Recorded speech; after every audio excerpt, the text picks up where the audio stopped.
अजमेर शरीफ दरगाह committee के जरिए आस्थान शरीफ में सीसीटीवी कैमरे लगाए जाने के मंसूबे को लेकर एक बड़ा तनाज़ा फैल गया। इस सिलसिले में सिविल लाइन से दरगाह अपार्टमेंट में एक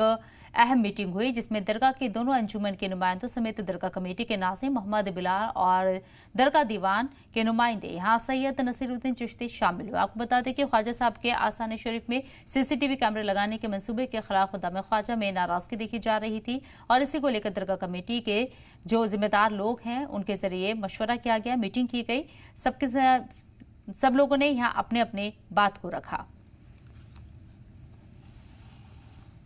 और पहले भी कैमरा लगे हैं तो ऐसे ही मीटिंग्स वगैरह जो होती है उससे पहले तो सबकी राय जानी जाती है और इसमें गुड और बैड पॉइंट पे चर्चा की जाती है, लेकिन इसके फायदे ज़्यादा हैं। सुरक्षा सबसे सर्वोपरि है और भारत सरकार का भी मानना यही है और निर्देश भी यही है कि ये चीज़ें जो है जहाँ जहाँ पर ये सुरक्षा का मसला है इस चीज़ को ध्यान में रखते हुए कैमरे लगने चाहिए।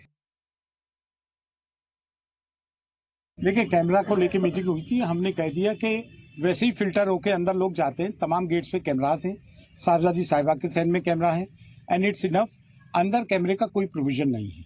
तो हमने हाउस बारिदान ने और अंजुमन ने, दोनों अंजुमनों ने ये बात तय की कि कैमरा नहीं लगना चाहिए और उस पर प्रशासन के लिए एडीएसपी सिटी जी एडिशनल क्या सिटी स्टेट दूसरे शहर से आज गजन जी बिजी हैं थे, एसडीएम थे,